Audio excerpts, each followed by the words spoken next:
Thank you for talking with us, Dr. Mason. Can you tell me about your title and what you do? So I'm a sports and exercise medicine physician. So basically that means in addition to my medical degree, I've got fellowship training in dealing with athletes and other issues like that. And I guess a part of my practice is, while I deal with elite athletes, I deal with general members of the public. So, I mean, as you understand, when it comes to elite athletes, even just a 1% improvement in performance can be the difference between getting a medal and not finishing on the podium at all. So athletes are very, very concerned about human performance. So I guess this specialty that I'm in lends itself very well to optimising our health, because at the end of the day, our physical functioning is a reflection of our underlying health. You cannot function optimally if you're not otherwise metabolically healthy.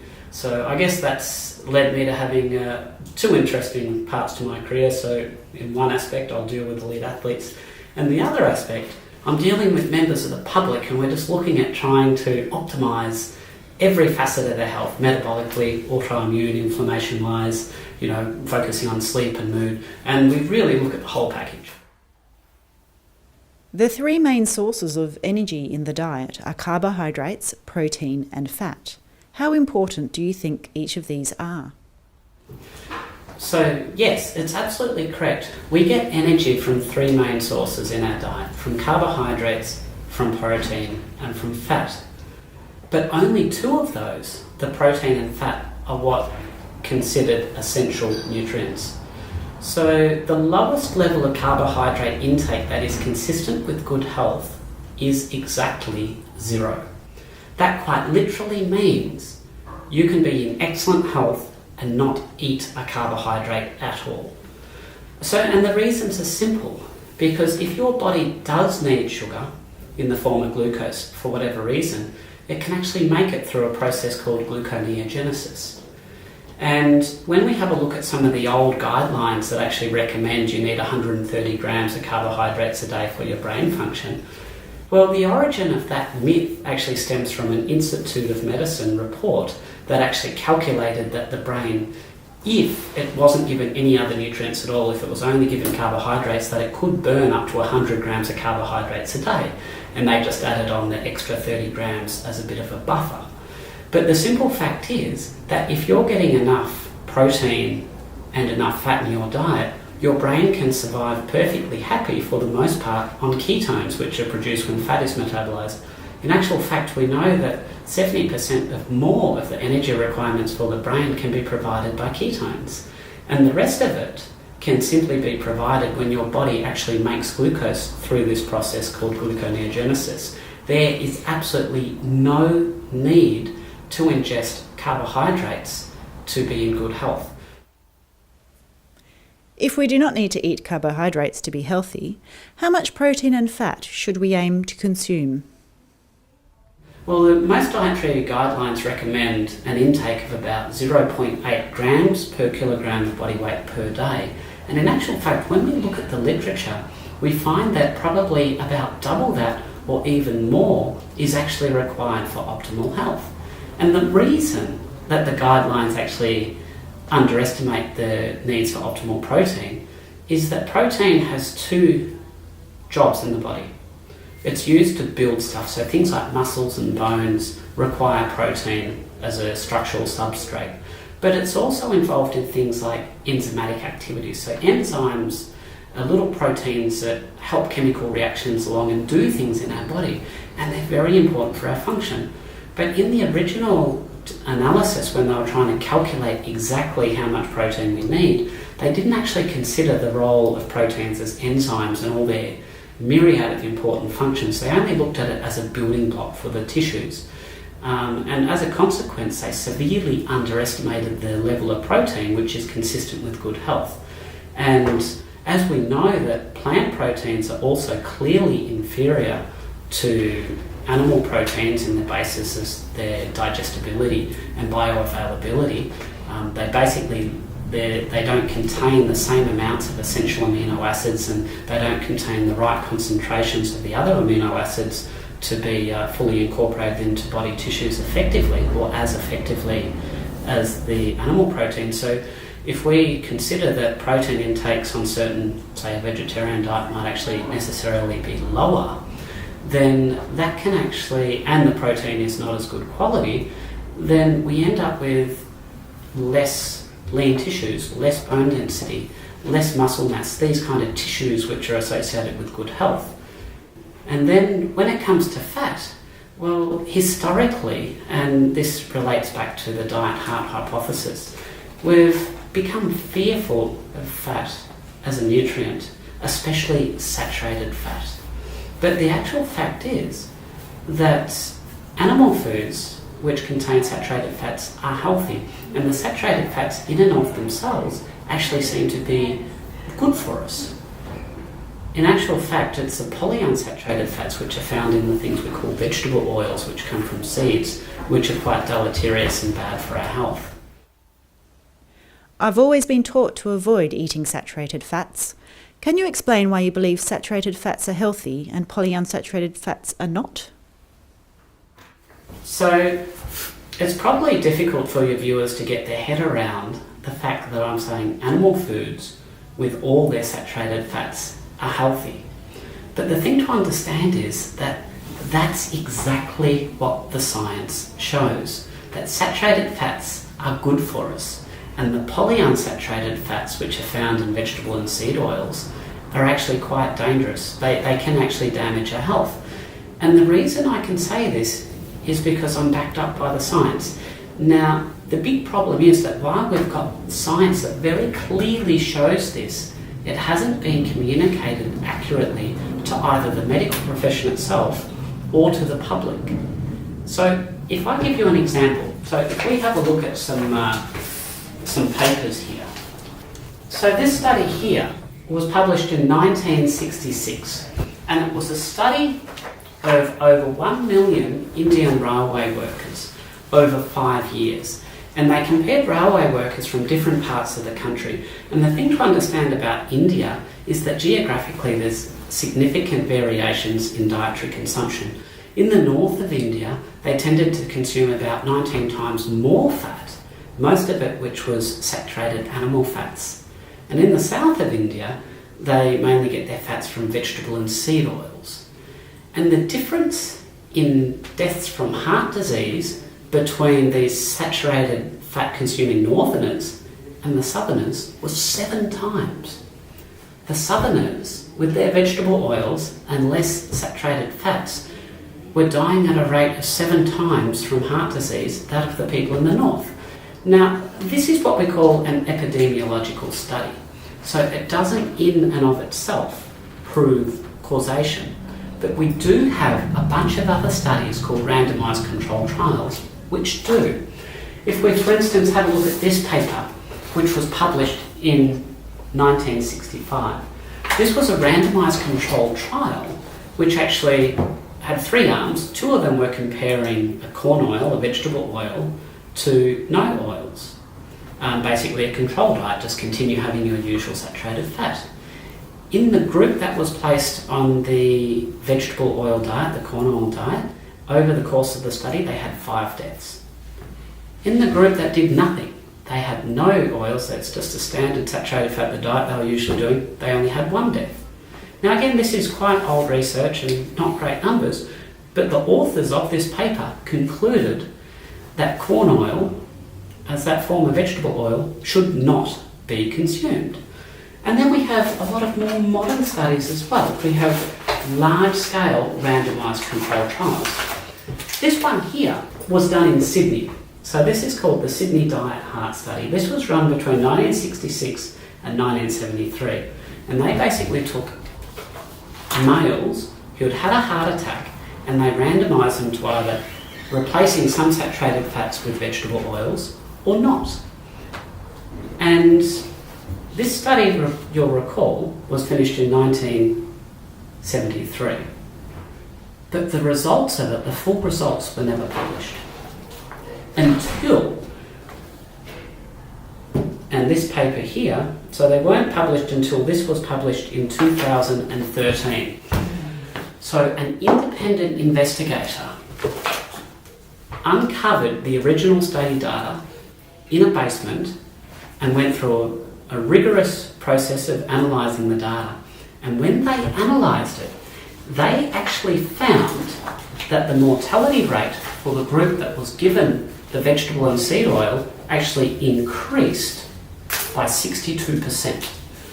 This is a large-scale randomised controlled trial over a number of years, and yet the data wasn't originally published. It was, decades later when it was actually published. And if you have a look here now, if you come and have a look here, we can see that this is the intervention group. This is the group that was given the oil. This is the control group that still had their regular intake of saturated fat. And this is the death rate along the side.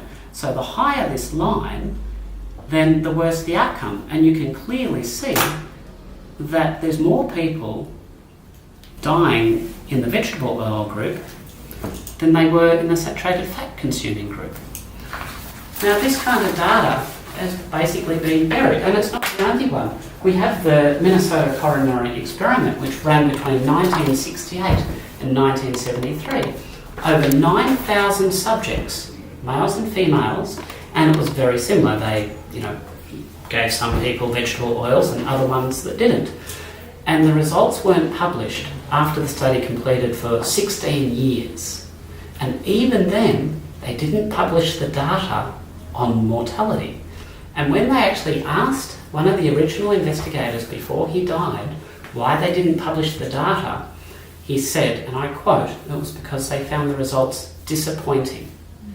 So this is hard evidence that was basically hidden from the public for decades.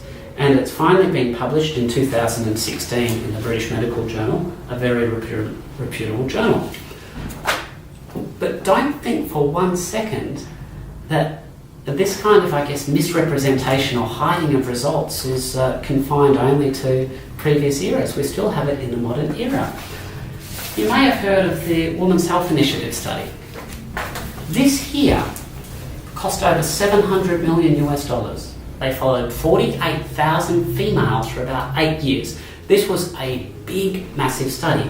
And yet, when we look at the results when it was published, if we have a look at the conclusions, no statistically significant findings. If we flip through to the results tables, we don't find any statistically significant findings at all. But it's only when we go to page 661 of this study, in one sentence of obscure text, which I've highlighted here, do we get the truth. This is the only statistically significant finding in this study. And what that means is that when we do a study, we can sometimes get findings that are likely to be due to chance. So we have to do mathematical calculations to work out what that probability is. So if we get a finding that's called statistically significant, then we say this finding is not due to by chance, it's what we call a real finding. And this study only had one of those findings. And that was that females with a history of heart disease, if they went on a low-fat diet, their chance of complications of things like heart attacks was increased by 26%. That was the only significant finding of this study. And it was basically buried on page 661 of this journal. It was never discussed in public by the study investigators, wasn't mentioned in the conclusion at all, and didn't even get into the results tables, which is where most of us, when we're reviewing articles, will go to the results tables. They just left it out. So don't think for 1 second that science has never looked at whether saturated fats are safe or whether seed and vegetable oils are potentially harmful. We have a clear abundance of evidence that they're not good for us. Fortunately though, science is now catching up. So the American College of Cardiology earlier this year published this state-of-the-art review on saturated fat consumption, and after a complete analysis of all the literature, they've actually concluded that we should freely consume meat, eggs and dairy and not worry about the saturated fat. Now this is an organisation that used to be heavily in favour of controlling fats in the diet and going on low-fat diets. So this is actually something of a watershed movement, and I'm actually significantly heartened by this, because one of the major reasons that we've actually seen vegetarian and vegan diets pushed so strongly through scientific and medical circles is through this fallacious belief that saturated fats are dangerous. But now that some of the true evidence is trickling down and filtering through, we can actually see the truth of that people who consume a lot of saturated fats do not impact their health negatively at all. In actual fact, it's the vegetable oils and the seed oils which seem to be doing the damage. Several studies have been published that link longevity with diets that limit meat consumption. Can you explain why people living in these blue zones seem to live longer? So a lot of the research that we have on whether meat-free diets or low-meat diets are actually beneficial to the health are what we call epidemiological studies. And epidemiological studies are fundamentally flawed in that they can't prove causation. That is, they can't prove that something happens. All they can show is that two things occur at the same time. So for instance, people in the blue zones, if they believe that not eating meat, so if we take the Loma Linda group who believe that not eating meat is a healthier diet, well, they also engage in other health behaviours. They have a big focus on community and family. They're very low rates of smoking, not abusing alcohol, all these things that also contribute to good health. So how confident can we be that any health benefit we actually observe in this population is due to the lack of meat when you've got so many other confounding factors? We also see Okinawa, we take areas like this with the blue zones, and there's now very reliable research that shows that a lot of the information about how old these people are is actually very unreliable. And it's very, very likely that the ages and the lifespans of people within these areas has been significantly overestimated. And we also see that in Okinawa, that as meat consumption is reducing, it's not actually conferring any benefit to all-cause mortality. And then there's the obvious elephant in the room. We have countries like Hong Kong, which is the highest meat consumers in the world. They also have the longest life expectancy in the world. So if we're comparing, we look at data like this and say, well, it just doesn't make sense. If we take a group like Loma Linda, which has got about a population of about 24,000 people, very, very small population, compare it to a whole country like Hong Kong, I know which data is more reliable. And we're also ignoring, well, what about the Mormons who do eat meat, but they actually engage in other behaviours, in terms of non-smoking and these other things? Well, their lifespans are very, very similar to what we see in Loma Linda. So we really can't put a lot of trust in this epidemiological research. And even when we can, well, if we could, we can't put a lot of trust in this epidemiological research. And even then, some of the epidemiological research doesn't always show in favour of reducing meat consumption. So it's almost accepted now that meat consumption causes bowel cancer. That's just something that people believe. But in actual fact, the evidence for this is incredibly tenuous, and the evidence actually goes in the other direction as well. So we have this study here, it's called the EPIC trial from Oxford University, and this actually found that the rate of bowel cancer in vegetarians compared to meat eaters was increased by 39%. Now again, this is only epidemiological evidence, so it doesn't prove causation, but it certainly should give us food for thought when it comes to whether or not we should actually trust a lot of this research that claims that meat is bad for us. Some carnivores claim that after changing their eating habits, they lost weight and healed the disease. Do you believe that only eating meat can be healthy? Yeah, this is a very interesting question, and I guess people who are on the carnivore diet who I see as patients, they get two benefits from it. So the first benefit is that inherent within some diets, there are certain chemicals and proteins that people react adversely to, and it's simply a matter of removing those chemicals from the diet. So that could be something called lectins, which is a certain kind of protein. There could be phytates or tannins or oxalates, and there's a whole laundry list of things that some people can react to. But I guess the question that most of your listeners will be interested in is, what about the nutrients? Haven't we been told that we need to eat vegetables for the nutrients? Well, the fact is, vegetables on average are less nutrient dense than animal foods. They just don't contain as much nutrients. So for example, if you were on a purely vegan diet, eating only vegetables, without supplementing, you would end up getting very, very sick due to deficiencies like B12 deficiency. So I would ask, is a diet that you have to supplement on to stay healthy, to stay alive, is that really nutritionally optimal? And do we see this with people on carnivore diets? We don't actually see people. Most patients I see who are on the carnivore diet actually don't supplement at all. And when I look at their results, we don't see evidence of nutrient deficiency. Now, the most common one that people will cite is vitamin C. They'll say, oh, but you must have some fruits and vegetables because you'll lack vitamin C.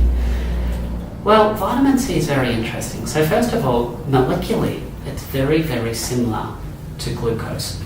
So when you ingest vitamin C, it's actually competing with glucose to get into the cells of your body. So people on carnivore diets who aren't consuming the glucose in the first place, they actually absorb more of the vitamin C. And what a lot of people don't realise is that animal foods, including meat, contain vitamin C. And this has been known historically for a long, long time. So in the Napoleonic era, one of Napoleon's armies in Egypt, they used to use horse meat from horses that were killed in battle to cure scurvy. It's been well known. Antarctic explorers, they well knew that if they consumed penguins, then that would prevent scurvy. So this has been known. This is not new science. It's just not well known. We know that if we actually do an analysis of meat, we actually do see it contains vitamin C in necessary amounts. And this is another area where science has been poorly done and poorly communicated. If you go and look at a table of the nutritional quality of meat, you might often see that it says vitamin C 0, but it will often have an asterisk. And when you look at that asterisk, you'll go down and in fine print, you'll see assumed value, not actually tested. So it's this mistaken belief that meat mustn't have vitamin C that led to a lot of scientists not even actually bothering to test for it. So the simple fact is that we can get all the nutrients we require from animal foods. If we take eggs, for instance, they are nature's multivitamin. Contained within each yolk is all the nutrients required to support life, to support a living organism. You can't say that about a single vegetable. And if we actually have a look at some of the science, there was this study that was done in Ecuador. It was published in 2017. And they actually found that as a randomized controlled intervention, by giving infants just one egg a day, they were able to reduce the incidence of underweight children by 74%. So animal foods are incredibly nutritious, especially when it comes to plant foods. We know that plant foods, for all intents and purposes, are deficient in nutrients. Vegetables have micronutrients, antioxidants and vitamins. Can we get the perfect nutrients for our body by eating animal products only? I think the key thing to understand is that the nutrients in plant foods, first of all, they're less nutrient dense, and the nutrients within them, by and large, are much poorer qualities. They're less absorbable and they're less bioavailable. So this includes things like even omega-3. So if we have a look at the ALA, which is a precursor to the active forms of omega-3 in the body, less than 5% is actually converted into the biologically active forms. The plant source of vitamin A, for instance, is probably about 12 times less biologically active than the animal form. So we see the forms of iron, so heme iron versus non-heme iron. It makes a massive difference. And even then, even if we are consuming nutrients, there's other factors in plant foods called anti-nutrients, which can actually block their absorption. I'd like to show you this paper. So this paper was done quite some time ago, and it was published in 1979. And if you have a look at this graph here, this shows how much zinc is actually being absorbed into the body after consuming 120 grams of oysters. You can see that we get quite a good amount of zinc that actually gets absorbed and ends up in the circulation. Now, what happens if you combine that same amount of oysters with 120 grams of corn or tortillas? We can see here the bottom line. The absorption of zinc is basically stopped. So this is called an anti-nutrient effect. You have this much zinc, which is, call the area under the curve, which will give you how much is actually entered into the circulation, versus basically zero. And this is these anti-nutrient effects are real. So if you're looking at a label, and let's say you had a packet of corn tortillas and they had added zinc to it, do you really think that added zinc is going to be beneficial if your body can't absorb it? And we know that plant foods, say tea for instance, can impact your body's ability to absorb iron. The nutrient quality of plant foods is far, far less. So if we look at it in its entirety, number one, that animal foods can contain all the nutrients that you need, that phytochemicals, plant chemicals, actually don't serve a part of human physiology and they're very poorly absorbed anyway, and the anti-nutrients in plant foods can then block absorption of healthy nutrients anyway. You can see you've really got a triple whammy. So when it comes to nutrition status, it's absolutely true that animal foods are best.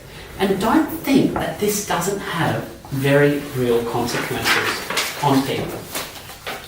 So if we take the most common nutrient that everybody always talks about in terms of vegetarian diets, it's B12, because we know that animal foods really don't contain any B12. But every vegetarian, almost, I'm sure, knows this. So they must be supplementing with it.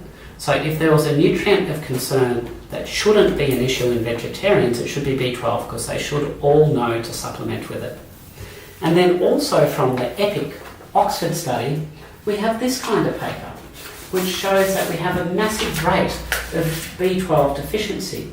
So this study found that 52% of vegans were deficient in B12, despite, I'm sure, almost all of them knowing that it was something that they needed to supplement with. And don't for a second think that this doesn't have real issues. This is a systematic review that when we look at the more modern assays of B12, we find that if you're low in B12, it affects your intelligence, it affects your cognition, how your brain functions, increases the risk of dementia. This is very, very real. We know that iron deficiency is very common because the non-heme iron we have in vegetarian foods is really not very well absorbed. So this study actually looked at females who had iron deficiency and then looked at what happened to their intelligence if they were able to correct that iron deficiency. So if we have a look here, you can see here that in terms of their learning, their memory and their attention, these grey bars here were in those females who they improved their iron levels on in their blood. You can see they literally increased their intelligence by replacing iron. We take another supplement called creatine. In meat, this is naturally present. In flesh, this is naturally present.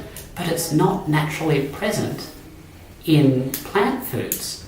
And we've got randomized controlled trial level of evidence that supplementing vegetarians and vegans with creatine improves intelligence. This is the best level of medical evidence we have. We can't pretend that the nutrient deficiencies within vegan and vegetarian diets aren't having a real impact on people. We know that in young children, vegetarian children, they are deficient in these nutrients, and this affects them for their whole lifespan. It affects their intelligence, it affects their growth. We've already talked about how we can reduce underweight children by 74% simply by supplementing with 1 egg a day. That's a massive improvement. If we're trying to have healthy, robust children that are growing, their brains are developing, they absolutely need animal nutrition. It's just madness to think that any other diet is going to be optimal.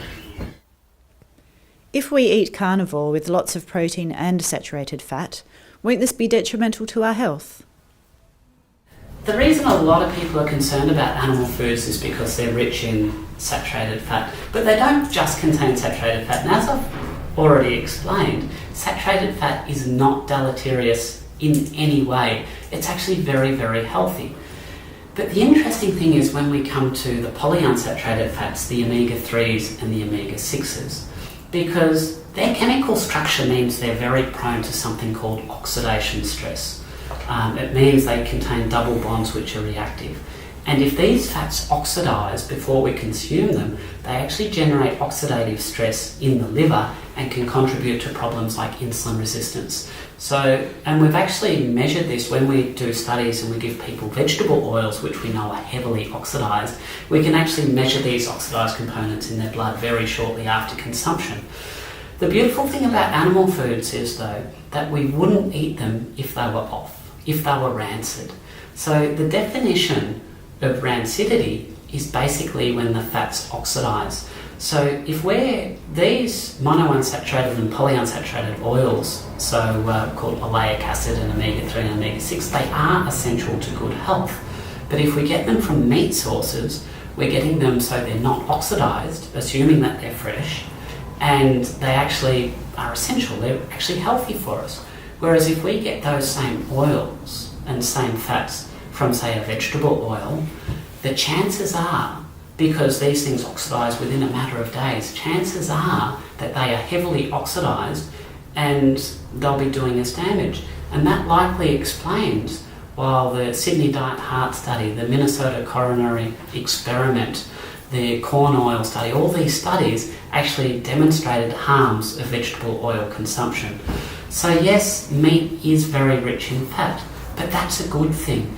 It provides us with all the fats we need, saturated, monounsaturated and polyunsaturated, and the best thing is in fresh meat, those fats are not oxidised, they're not doing us any harm at all. Most carnivores report having high LDL cholesterol levels. Isn't that a problem? So I see a lot of patients who are concerned about their LDL levels because they've gone on a ketogenic or a carnivore style diet and their LDL levels have increased. And invariably, they've been told by their other doctors that it's going to be causing them harm, that it's going to increase their chance of an early death. But when we actually look at the evidence, this isn't actually borne out. This was published in 2016. It's a systematic review of 19 studies, prospective studies, that looked at mortality and LDL levels. And of those 19 studies, 16 of them, representing 92% of total participants, found an inverse relationship. Basically, this found that the higher your LDL level was, the more likely it was for you to live longer. And this absolutely flies in the face. But this is a very good paper. This is a systematic review of prospective studies published in a top journal. So in terms of, am I concerned about my patients' LDL levels if they go high? Not in and of itself. We always have a look at the other metabolic risk factors. We have a look at other parameters that will actually give us far more indication of their real cardiovascular risk. LDL, for all intents and purposes, does not serve that purpose. What about fibre? Isn't eating fibre necessary for intestinal health? So the thing about fibre is it only comes from plant foods. So there is no fibre in any animal sourced food. So this is really, I guess, making the argument, well, is it possible to be carnivore or not, or will you get constipated? One only ever has to change the nappy of a breastfed infant to know that you don't need to consume fibre to open your bowels. Fibre is absolutely not essential for regular bowel habits. And in actual fact, there's evidence that shows that fibre might even cause constipation. So if we have a look at this paper here, this was published in 2012. And this looked at symptoms of constipation. So they had 63 subjects who all had constipation, and they trialled them on various types of diet, ranging from zero fibre diet all the way up to very, very high fibre diets. And so in the arm of the study where they had zero fibre diets, the subjects were advised to eliminate all vegetables, all fruit, all cereals, whole grain bread and brown rice from their diets. And all 41 subjects who went on that zero fibre diet had complete resolution of all of their symptoms of constipation. This was pain, bleeding, bloating, strain opening their bowels. They did better. So, and this was highly statistically significant. This finding was not due to chance. So the best evidence we actually have is that fibre actually exacerbates symptoms of constipation. And I see patients in my clinic every week who tell me this, that they've had stomach problems, they've been told to increase the amount of fibre they ingest, and it's just made their symptoms worse. And this is such a simple intervention. And it really goes against common thinking. But if we think about it, constipation is really trouble passing something through a small hole, through the anal sphincter. And we know about fibre's ability to bulk or increase the mass of the stool. So does it really make sense that increasing the size of something is going to make it easier to pass through a small hole? I mean, that's really like adding extra cars to a traffic jam and thinking that somehow those extra cars are going to clear the traffic jam. It's just going to make the jam worse. Now, the other thing when we talk about gut health is something we call the microbiome. And there's a lot of unscientific claims being made about the microbiome in advance of the science. But what we do know is that some microbiomes are associated with improved metabolic health. But the key here is that they're associated with it. They're not causing it. So about 90% of the bacteria in our colons are made from one of two phyla, Bacteroidetes or Firmicutes.